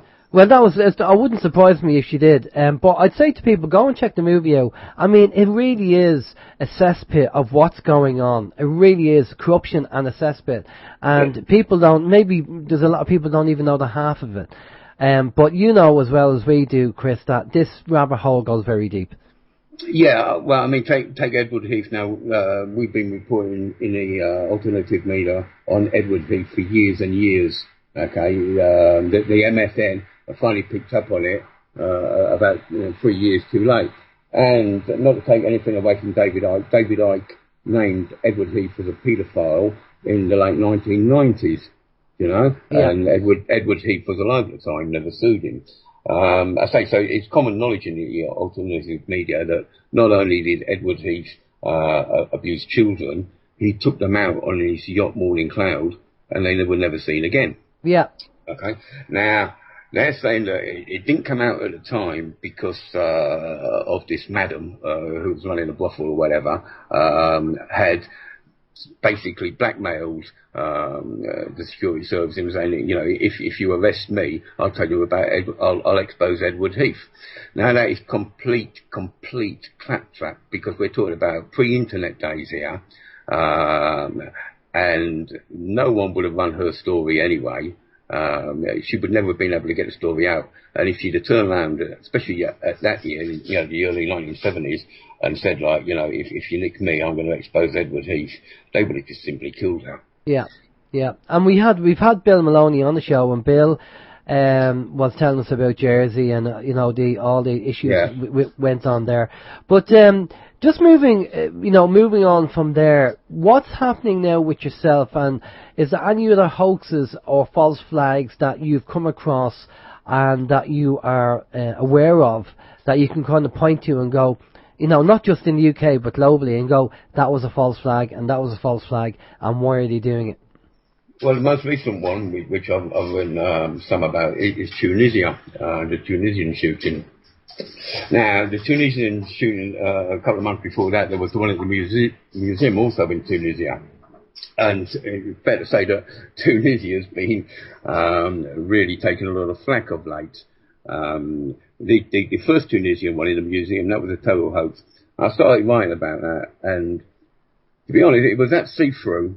I just didn't have the heart to carry on with it. You know, I thought, why am I pointing these things out that should be obvious to all? Well, we know they're not obvious to all, but I've been writing 3.5 years, and you know, I sometimes do think I'm just wasting my time. And I shelved the project because it was that transparent. And then this other Tunisian shooting took place the other week. Now, as soon as it happened, they was reporting that the gunmen, not the gunman, the gunmen came in via jet skis, okay, and started shooting on the beach. Now, you can't have someone mistaken about that. We're not just talking about one person, we're talking about a lot of people that all saying that they came in on jet skis. They, not him, they, but they have disappeared and gone to him. So he came in on a jet ski, started shooting. Now that story has totally changed, and they're saying that he got dropped off in a white van out the front. Right, okay. No, we're the best will in the world. No, what happened to all these people who saw him or them come in via jet skis and started shooting people on the beach? when now they're saying that never happened at all. Right, so just to remind people who probably don't remember or haven't heard about this, there was people on holiday on the beach in Tunisia, and this single gunman apparently just came on the beach in whatever way and just he started opened off fire. and say there was about 3 of them when it first started. Right, okay, and he started it to open fire, and all the kind of people were ducking and diving apparently, and people were getting wounded, and some people were shot. That's the kind of mainstream media take on it, yeah. Yeah, and then as the story progresses, they was all British, you know, and you had pictures of a quote from doctors, named doctors, who should be reliable for quotes, quoting one woman as being shot so many times there was too many bullet holes in her for them to count. Well, that's totally ridiculous for a start, because you know every one of them bullet wounds would have had to be fixed. But they also had a photo of her being carried off the beach, and you could clearly see where she was supposedly being shot without a mark on her. You know? Okay. And if someone's been shot too many times to count the bullet holes, they don't survive. Yeah, exactly. So why do you think, well, all these false flags going on, like Boston and 7/7... I can tell you why Tunisia's going on. There's just been 100 million barrels of oil being found just off the Tunisian coast. And the Tunisian government are not being cooperative with the British and American governments, who obviously want to rape the country for that... however, I say 100 million, I think it was some years and years worth of oil. So it's asset stripping again. Of course it is, like it was in Iraq, like it was in Libya, like it's going to be in Syria. And, you know, we are not in danger of anyone. You know, they're saying like 25 million to 1 chance of being killed by terrorists. You got 6 times more chance of being killed by an English policeman than you have of a terrorist. Or if you're in America, probably a lower chance if it was an American. America's totally out of control there. But once again, you know, they're putting up false flags. I mean, that one of the black fellow who was supposedly shot 5 times in the back the other week, or the other month back, that was a false flag. You know, the one where they arrested the white policeman for it. Yeah. That's without doubt. I haven't had a chance to write back because I've been so tied up with a court case and other matters. I haven't had a chance to write with it, but there was no way that happened. You know, I've got the pictures to prove it. Yeah, well, Chris, Steve just told me about something there. Steve, do you want to say that? Yeah, just in relation to Tunisia, Chris, I mean, I heard about, obviously the whole world heard about that happening. I didn't really look too much into it because my head was elsewhere at the time, and you know, we're looking at different things over here. It was kind of, it was, you know, people were asking me, what was it, what happened, what do I think happened? I said, I don't know, haven't really been paying much attention. But there was a funeral, not a million miles away from where I live. There was a funeral in a county over here called Athlone of a couple whose bodies were flown home, and they say that they were actually killed over there. Now, again, this funeral was on the state broadcast on RTE. So, I mean, they were convincing. They were saying that they were killed over there. So I mean, so what do you reckon? So if you take Glasgow, you know, the Glasgow bin lobby that happened before Christmas 2014. Yeah. There was supposedly 6 people killed there, and there was 6 funerals held, although 2 of them for some reason had no press coverage whatsoever. John Sweeney, or Jack Sweeney, was supposedly killed along with his wife, Lorraine Sweeney, and their granddaughter, Erin McQuaid. Okay, all big coverage, thousands of, well, it wasn't thousands, but the press said there were thousands of mourners there and whatnot. Now, I can tell you now, Jack Sweeney is actually a fellow called Graham Anderson, an ex-policeman. Graham Anderson was supposedly the brother of Jill Ewing, who was also killed at by the bin lobby. And there's 100% match through photo forensics and through just you know, looking at the two, that Graham Anderson, this ex-policeman, is Jack Sweeney, I say no one was killed there. No one was killed. But once again, you had the first reports that the lorry was going somewhere between 60 and 70 mile an hour. Now, I proved beyond all doubt that it could not have happened like they said it was. Like they said it did.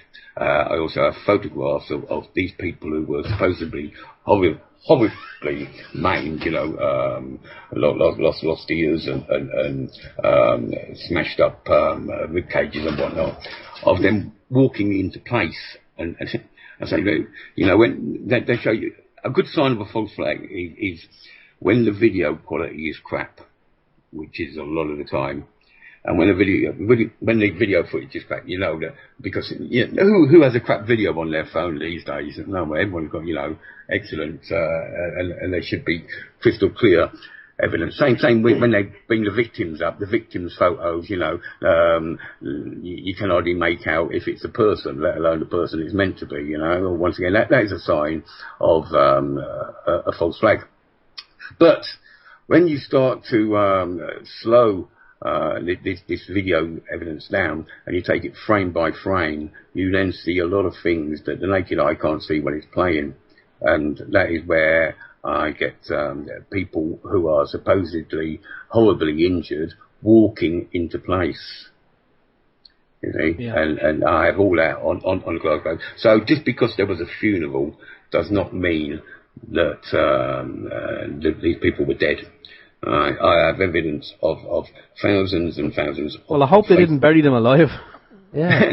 I mean, where did these people go? If they simply change. Now, I can't say I could push you, but I can't because of my bail condition. Stop me saying that. But I say Jack Sweeney from Glasgow. He is Graham Anderson without a doubt. All they do, they have thousands of accounts on Facebook. Okay, under different names, different family lives, different partners and whatnot. But they're all, the more you look into it, you find that they're more, all related. Because obviously to get a convincing Facebook account, you need friends and you need activities and whatnot. So they all have to use each other. So all these people come up again, time and time again, but into different names. And all that happens is like, with Jude Ewing, who was killed, by the Glasgow bin lorry, or supposedly killed by the Glasgow bin lorry. The account's just set down, and Jude Ewing will, appear as another account, for whenever she's needed for the next false flag. So this is why I'm able to identify, time and again, these people. I mean, they say the old saying was that everyone has a double. Well, that's now gone to everyone has 7 doubles, but there's 7 billion people in the world. Yet I can put all these people together in a number of false flags. That's one hell of a coincidence. Now, to combat that, and I don't like to blow my own trumpet, but there can be no other reason for it. The Daily Mail put out about 5 articles about doubles, people being doppelgangers for each other. Mm. Yet, the only thing is, I take it to pieces. I can take it to pieces, where they've been put into videos with each other, the same person. So, if the Daily Mail can't find doubles without having to fake it, you can, guarantee that double. I mean, there's lookalikes and there's doubles. Now, a lookalike is different from a double. If you go on to, which I did do, the biggest agency in the country that supplies, lookalikes for parties and whatnot. Yeah. Okay. You look at them and you think, well, I wouldn't pay money for that. He looks nothing like the bloke. And I take Elton John, just because you wear glasses and a syrup doesn't make you Elton John, Yeah. And these people hardly look alike. So if doubles are all that common, why are these the biggest agency in England that sort of got all these crap lookalikes? So, lookalikes with a similarity are common. Doubles, you'd be very, very, very lucky to find, any double. Certainly the Daily Mail can't, because they faked it. Well, it's funny enough that, Steve was talking about the Paul McCartney issue. And you're talking about doubles, and the chap who apparently stood in for Paul McCartney was in a lookalike band of the Beatles, and that's why they used him. and this is allegedly, obviously, because we haven't got this confirmed, but that girl who he was, that model that he was married to, Heather Martin. Heather Mills, yeah. Heather Mills, yeah. And he obviously, either she found out or he revealed secrets to her, and she was threatened, and she said, as long as, like, nothing happens to me, then the evidence doesn't get exposed. And that was her kind of comeback on that. So, you know, I totally agree. I mean, the Queen apparently has a double. If not a double, it's probably going to be a double or a clone or something. You only have to look at, remember Saddam Hussein? Anytime he was in public, they said he had lots of doubles. Yeah, and they've been doing this since World War II. Churchill had a double as well. Sure, you know. and like I say to you, if you want to, you know, sort of have someone look like Elton John, you would style his hair in Elton John's way, and you would, you know, wear glasses that he wears, and you'd be short and fat. A lot of short and fat people about, you know, and then from a distance, who's to say? Who can tell? Now, I've proved that the christening of Prince George was supposedly a private christening. Every single photo of that is photoshopped. And Prince George and Prince William at the same age are 100% match in photo forensics. Now, you take Julian Lennon, and there can be no mistaking that Julian Lennon is the spitting image of John Lennon. Yeah. Okay. But if you take the same photos of them as at the same age as child, they only come out to about 75-76% match. Whereas in the later years, you will get 100. You can now get 100% match between John and Julian Lennon. But as a childhood, they didn't. I can't find anyone who favours their father 100% the way that George does. Now, is George a clone? Because certainly there was certainly a lot of speculation surrounding pregnancy. We was treated to shots of Kate's belly 2 months after supposedly giving birth, and there's not a mark on her, you know. Well, I know that some women are luckier than others, but a lot of women comment on the way that no way that she has a baby, because you know, you might have the stretch marks and you might have a fairly flat stomach, but this was tight stomach, you know. Yeah. The pictures of her coming out of the hospital, holding the baby, and William said, picked up by the press, that it's the first time that he'd seen George. Well, he was supposedly at the birth, so how could it be the first time that he'd seen George? There's quite a few articles on there, because I've actually told by a woman from, I'm not going to say the family, but she married into one of the aristocracy families, and she's told me who the baby's real mother is, and it's not Kate. Right, so she's been inseminated. Well, whether he's a clone or not, but there's 100% match 100% of the time between a 2-year-old George and 2-year-old William. And to get that 100% of the time, 100%, not 98, not 95, yeah, 100%. Oh, and this has got, obviously you're referring to bloodlines then. Well, yeah, and I say there was a lot of things. The doctor or the gynecologist wasn't he? He was married to Jill Dando, wasn't he?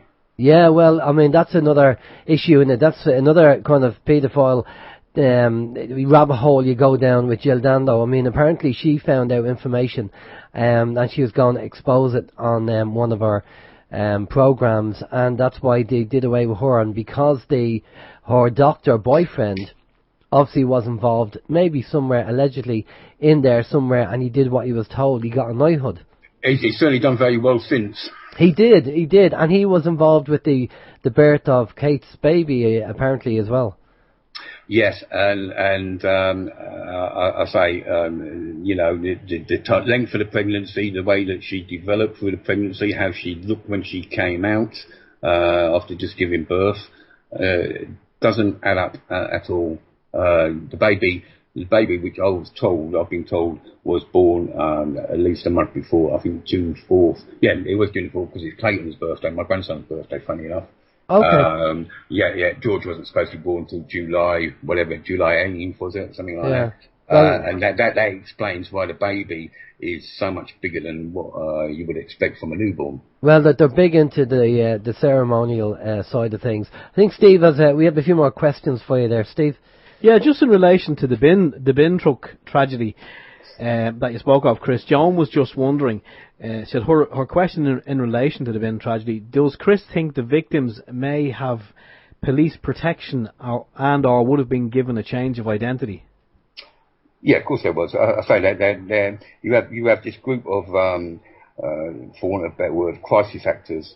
Yeah. And obviously when you're doing these things, you can only have a certain number without it getting too dangerous. You know, someone with loose lips or whatever, without it getting out.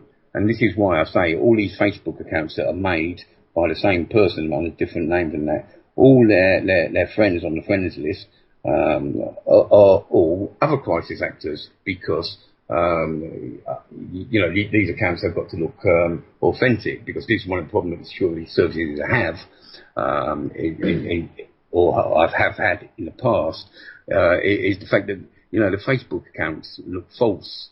So they've tried to up their game, shall we say, and I think, but the only way to sort of get friends is by having, if you're fake, is by having fake friends. And this is why all these crisis actors appear time and time again under a different name on that's right. A friends list of a crisis actor. Yeah, but it seems that they're not even that concerned with it these days. I mean, obviously, maybe doing all these Facebook pages for the people, that's probably just a waste of time now, because wasn't there the recent shooting there a while ago? There was some chap, and they said that he had only set up, again, you and I wouldn't fall for this, but the general public would, that he had just set up a Facebook account within 24 hours before I can't remember exactly what he'd done. I think it was a shooting anyway, but he set up the Facebook page 24 hours before he'd done it, and he announced on it that he was going to do it, and he had no friends. So, and the general public fell for this. Yeah, they will fall for anything that the mainstream media tells them. And I say, that's why this first article that was writing on the Tunisian shooting, the one that happened in the museum, you know, I lost heart over it, because I was writing about things that should be obvious to, or as far as I'm concerned, should be blatantly obvious to anybody, yet no one pulls or no one picks it. You know, these blaring mistakes in continuity up. And I just lost heart writing it, because I shouldn't have to be telling people about these things. You know, these are simple, easily provable mistakes that they should be able to see for themselves. But people don't, because it's in the mainstream media, so it's true, you know. Jimmy Savile, again, coming back to that, because that is an obvious example. How was Jimmy Savile allowed to get that close to the royal family, you know, when the police knew that he was a paedophile in the 1950s, you know? Yeah. So, but everyone either chooses to accept it or refuses to speak out for fear. And when you look what's happened to me and my family, in a way you can't blame them. But on the other hand, staying silent isn't going to keep them safe, because we're heading for somewhere that people really, really don't want to be. Yeah, you know, Chris. And go on. Sorry, no, I was noticing that interference was back there a couple of seconds ago, but it's not happening. That's the security services listening. Yeah. It always happens. I'm surprised that we haven't sort of gone offline, and my internet's been really bad today. Although I pay £30 a month for fast unlimited internet, it's really, really terrible. Yeah. I was talking to Ian R. Crane earlier, and we got cut off about 4 times. So I'm surprised, but that normally happens when the security services are listening in. Yeah, maybe Ian was paying for the call. He didn't want to go over his minutes or something. But come here, we've two more questions. One in just continuing on from that bin tragedy. One of the questions here is from one of our listeners called I Am Awake, and I Am Awake is wondering, why would the bin tragedy be a false flag? It has nothing to do with terrorism. Who gains from this false flag? No, and straight away the clue was that they was announcing that it's nothing to do with terrorism. Why would they announce that? Who said it was anything to do with terrorism? Why would a bus crash or a dustbin lorry crash be anything to do with terrorism? So why did they repeatedly say this is not a terrorist attack? You know? Now, if I see someone shoot somebody, okay, I don't know why that fellow shot the other fella, but I know it's happened. Okay? Yeah. If you get the inference. Just because I can tell you that something certainly didn't happen the way that it's meant to have happened, doesn't mean I know why they did it, but I know it happened. I don't need to know why they did it to know that something's happened. Do you understand? Yeah. Okay? I really don't know why they did the bin lorry accident, but there's certainly a lot of things. You go back a year before that, and Clutha happened, the Clutha helicopter crash. That's another false flag. That happened around the same time. Why did they do that? There was 2 girls supposedly run over by a runaway Range Rover the year before that, just up the road from George's Square. Why did that happen? Maybe they were involved in something that we just don't know about. Sorry? Maybe there's people involved in something that we just don't know about. These things are planned years and years ahead. I mean, there's evidence that 9/11 was planned in the early 1970s. Okay? Yeah. It could be, the reason will become clear 3 or 4 years down the line. You know? Yeah. I said, but you don't need, if I see someone shoot someone, I've seen that with my own eyes, I know that he shot that person. I don't know why the motive behind the shooting was. Yeah. But I know the shooting's taking place. And it's the same with the bin lorry. I don't know why it was faked, but the evidence that I put forward proves it was faked, proves it didn't happen. Yeah, right? yeah. You know? Well, that's fair enough. We have a few more questions for you. I'm just keeping an eye on the time there, Chris, so I'll pass you over to Steve there, and he has a few more to go through with you. Yeah. Chris, just a quick one here from John. John is wondering, the Berkeley balcony incident, do you reckon that was genuine or a hoax? I would have really liked to look into that a lot further, but with the court case and everything, and other things that I was writing about, I didn't get a chance. My instincts tell me yes, it was a hoax, but I haven't been able to, I haven't had the time to look into it in any depth. So I can't say for sure whether it was or not. Okay, fair enough. Mick is tuning in this evening. Good evening, Mick. Mick's a long-time listener of the show, and Mick would be also, he's involved in Liffey Sound FM. He's actually on the air. He discusses what we discuss, but on a local basis on FM. So good evening, Mick. Mick is wondering, Chris, do you think the real reason for them going after you is your blogs about the royal family and your excellent article on what really happened to Mountbatten? He says, with the 2016/1916 celebrations coming up, it will be very embarrassing for both the Irish and British public to know the truth. They've gone for me because I'm guessing, I mean, haven't told me, I'm guessing, because of what I was convicted for. Not the reason, because I've harassed nobody. Let's get it perfectly straight. Yeah. I've harassed nobody, but for that, the evidence that I hold and hasn't been released yet on that. Okay. And that's all I can say on the subject. No, that is why. But if you look, I mean, I've exposed many people. I exposed Rob Favis before he was even arrested, and obviously I got slated for, I'm talking crap and whatnot, and I must be sick in the head of it now. But people have short. No one came and apologised to me when he was arrested. But Jimmy Savile. David I could have with him in the 90s again, interference, and I had big, on his funeral, I was saying, all this sort of outpouring for paedophile, and again, I was attacked for that, but no one came and apologised when it was announced that he was a paedophile, Yeah. Well, one of the things I would recommend people do is David Icke did an interview with a Zulu chief called Credo Mutwa.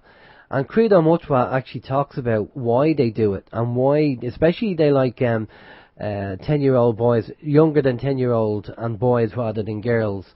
And he goes in depth as to why they do it. And it's not just about the physical, it's a lot more as well. So, but again, some people don't want to go down the rabbit hole and find out about it. So it really depends on a person's interest in the subject matter and why they want to do it. But, you know, each to their own. But as I say, it is coming out more and more about what's going on. There is the Australian expose that's available on YouTube. We put it up on our Facebook page as well, 60 Minutes, talking about it. They won't show this program in the UK for obvious reasons. So if people are interested in this expose, pop over to our Facebook page on YouTube and you can find it. And it just exposes basically what's going on in Westminster and the politicians. And I'm not just going to point the finger at the politicians. I'm sure, like entertainment, we've seen it in entertainment with Gary Glitter, Rolf Harris, Jamie Savile, and a few other people who've been named. And it probably covers all areas and people we don't know who are doing it. So worth a watch. I'd say pop over there and check it out. Now, I don't know about you, Chris, but you're obviously looking at government hoaxes and false flags. Do you know of any? Excuse me. Do you know of anything that's coming up in September? Have you heard anything that might be coming up in September, October time? No, I haven't. I've seen people alluding to something going to happen in September, but then they did to the Olympics, didn't they? Which was definitely not as it should be. But you know, this big attack or whatever didn't happen at the Olympics either, did it? And often it can be done to make us here in the AM look silly, you know. Yeah. So I tend to now I stay well clear of saying what's going to come up in the future and whatnot. But I have seen the reports saying that something's going to happen in September. And say if it doesn't, then once again they can say, oh yeah, there you go, proof that they're crazy. Take no notice of these people because you know. They're saying something's going to happen and nothing's happened. Yeah. So I wouldn't take too much notice of that anyway. It's obviously their plans change. I mean, there might have been something planned for the Olympics, say, but then when they were reading about all these people saying, something's going to happen, there's a chance, perfect chance to make us out to be crazy. So there could have been something going to happen and then they changed their mind just to show us up to be crazy, you know. So that's right. Really, let's not speculate. Yeah, that's they pulled the plug, don't you? And so many people expect it. Now we only have about 8 minutes or so left. Right. So can I just carry on with it because this is important because I don't want people going away thinking that I had loads of child porn on my computers. No, go ahead. So what happened was I quickly cottoned on because then the social services had to get involved, and I called them out lying. Now, they used the same assessment from the 30th of July on a case that was closed, and they started that on the 1st of October, 5 days before my arrest. Now, the police must have told them that I'd been arrested for them to include this in the assessment, but why would they use an assessment from 2 months back unless they knew that I was going to be arrested again? I have a big complaint in with the HCPC about these two social workers because the irrefutable evidence is that they was trying to steal Clayton to shut me up. Now, this is important because significantly, the police would not tell the press why I was arrested for the second time. Now, if they wanted to discredit me, what better way to say than, well, he was caught with child porn on his computer. But they wouldn't, and there was no reason that they couldn't, but they didn't. And the one and only reason why I was caught with child porn on the computer was so as they could snatch Clayton to shut me up. Now, I fought with them on this, and got the complaints in, and made it very public, and surprise, surprise, every single illegal image disappeared before I was even charged.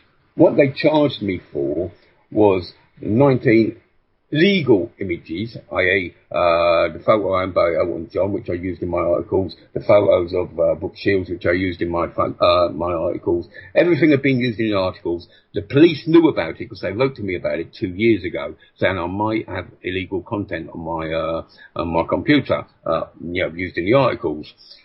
Get in touch with us. Now, this was a Detective Chief Inspector, Gary Biddle of Essex Police.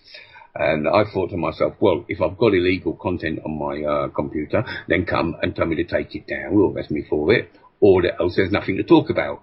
And so I totally ignored his request to come and talk to him about it, being as there's nothing to talk about. And nothing happened, so, you know, 2 years further down the line. Now, all these images are proved legal, yet all the illegal images disappeared. The hidden file, everything. So it couldn't have been put on very well.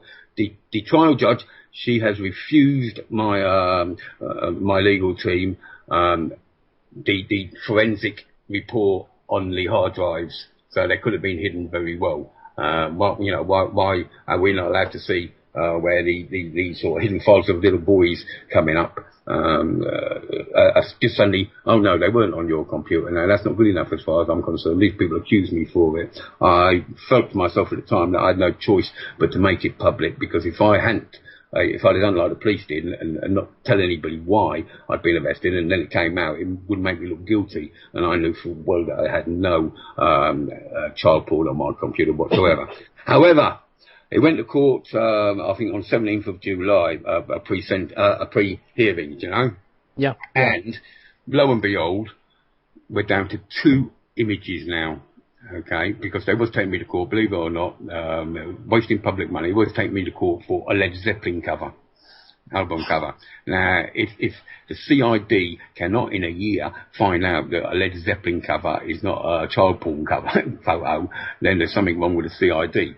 We're down to 2 photographs. One of them is legal. It is owned by Elton John and twice been classed as legal in a court of law in 2001, 2007. Yet they're still going ahead with charging me with a legal image. How can you be charged with a legal image? And I tell you what, you can type it in now and it will come up. You get hundreds of results. It's called Clava and something belly dancing, and it was taken by Nan Goldin, owned by Elton John. Yeah, they're charging me with that, and they're charging me with one bestiality photograph, which I've never been questioned about, and the reason they charge me is because it has a Rottweiler in it, and I own 2 Rottweilers, joined. But if you go on the CPS guidelines for, you know, prosecuting someone, it said no matter what kind of image you have on your computer, 3 or 4 images are not worth charging. Yeah, I'm going to Crown Court in front of a jury on a legal image and a mild bestiality image that wouldn't outrage, wouldn't outrage the public in any way, shape or form. But they used that because my record is good. So when I was disgustingly found guilty of harassment, which I've not committed, they brought that up, the cold case in September up, even though, they're going to look very silly if they don't drop it, because you can't swear a jury in of 12 people, and then, well, if it's legal there, you can look it up on the internet, it'll tell you about these, so it's got to be dropped. But I say it's just used it to make me look like some kind of monster. But what's happened to all them hidden files and all the illegal images that were supposedly found on my computers, which shouldn't have been allowed to be used anyway, because the computers were taken illegally. Yeah. So the evidence should be inadmissible anyway. But this is what they're doing to people, and this is what they're doing to me and my family, to sort of discredit. I expose child porn. I don't look at child porn. I have no wish to look at child porn. And I say that's easily provable. Yeah, we're not even allowed to see the forensic report that brought up these hidden images and whatnot, because obviously it shows the police planted them. Yeah, it's unbelievable. I'm sorry, Chris, we've run out of time, but listen, it's good that, I hope everything goes well regarding the case. I mean, it's ridiculous. So really, it's a complete waste of time and money, and they're obviously only doing it just to purely harass you and to put you in a bad light. But I think they're trying to put me in prison, mate. And if you know that Father for Justice, Hayden Burton, miraculously and strangely hung himself in prison, and before that he was stabbed. Well, why would anyone want to stab someone who's fighting for fathers' rights to see their children, that this should be massive news, but it's all been hushed up, you know. Yeah. And once you're in prison, they can do what the hell they like to you. And I think, the plan is to get me, because they know that I'm going to appeal, or I've got the appeal in. The appeal has to go to Crown Court. The witnesses have to appear. I wasn't allowed the witnesses there. And despite having an appeal in, the judge still insisted on going ahead. And it's my right to have the accusers there in court, but I was denied that right. So I've been, proper stitched up. Yet they know I'm going to take it to Crown Court to appeal it, and the witnesses have to appear there. So how are they going to get out of that one? Well, they're not. The only way to get out of it is have me bumped off. Well, I hope it doesn't come to that, and I hope the case does Me go too. well. Do you know what? I really hope it doesn't come to that either. Yeah. You can read about them too, all the arrests and everything on my website. I put 2 new articles up about it, which covers the court case. www.chrisspivey.org. Read. There's a big protest taking place on Wednesday, which is going to be filmed, where Dr. Nick Colostrom is going to hand in a letter on in favour of me and how I've been unfairly convicted and into the Ministry of Justice. That's on Wednesday at 2:30. I'll be there along with some of my team and some of my friends, and I believe Ian R. Crane is also going down there. I'm also on Ian R. Crane's show tomorrow night. Brilliant stuff. All right, Chris, listen, we're going to have to leave it there, but thanks a lot for coming on. I think we're going to have to do a part 2, and hopefully if the case goes well, you will be on the outside rather than the inside. I'm just going to pass you over to Steve quickly, and we'll just quickly get your website address, and we'll go off to a musical break. Yeah, he's already given us the address. I've popped it up in the chat room, so I think everyone, trust me, everyone who's on the chat on both of the chat rooms is well aware of Chris, and they're well aware of the website. So if you're not, chrisspivey.org, again, we will post it up at the end of the show. Brilliant stuff. All right, Chris, stay with us there. We're just going to go off to a musical break, and we'll be back after. This is Open Your Mind Radio on OYMradio.com, UnitedWeStrike.com, and PeoplesInternetRadio.com. Yes, it is. It is Open Your Mind Internet Radio. A little bit of AC/DC there for all you rockers out there. I just fancy to listen to that myself, so a bit of a AC/DC Highway to Hell. Anyway, there we go. Again, good information there from Chris. He has actually agreed. We're just kind of shooting the breeze there while the music is playing, and he's agreed to come back on and do a part 2. And as Alan said, hopefully the part 2 will be done from the outside and not from the inside. Exactly. This is complete injustice. This is definitely a cesspit of corruption, what's going on with Chris. I mean, it's completely unfair going to court for having legal images. For God's sake, it's just getting ridiculous when everything else is going on. Yeah, I just want to mention that image that he spoke of. I just jumped on the search engine there, and I just typed in Elton John belly dancing photo, and up the photo popped. It's there. It's on the internet. Yeah, it's on Google. You know, it's ridiculous, and we all know it's ridiculous. And you know, it's just, he's obviously under a lot of pressure there. So if anybody can give him a bit of support, I mean, it's much appreciated, because he is a dad and he's a granddad, and he needs as much support as he can. So hopefully the case will go through, and they'll see him as maybe suspended sentence, and because they don't like people telling the truth. That's what it is, and he's so near the mark of what he's doing, and they don't like it. It's that simple.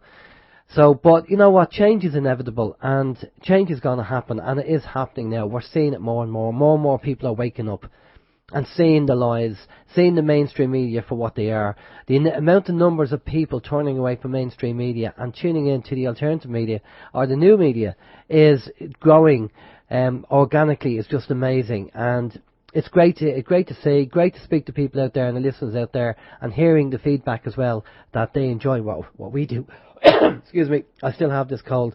Right, okay, next week we have a lady on. I actually start Skyping with.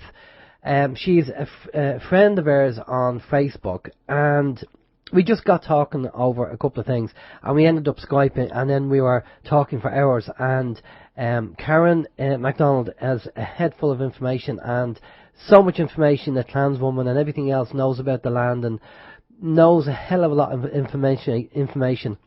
Plus the fact that has advanced Star Trek technology, which she uses to heal people as well. Something, I mean, the Pain Genie is one thing, but some of the stuff that she has is phenomenal. And she actually tested it out on me. Well, not tested it, she's been using it for years, and she asked me would I like to try it out. And it's similar software to what Richard Cumbers has as well. Yeah, so because Alan was perfectly fine and healthy, and then he said, "Okay, if you have this technology, give me a cold." Yeah, give me a cold and a pair of boobs. I must say they're looking they're looking well.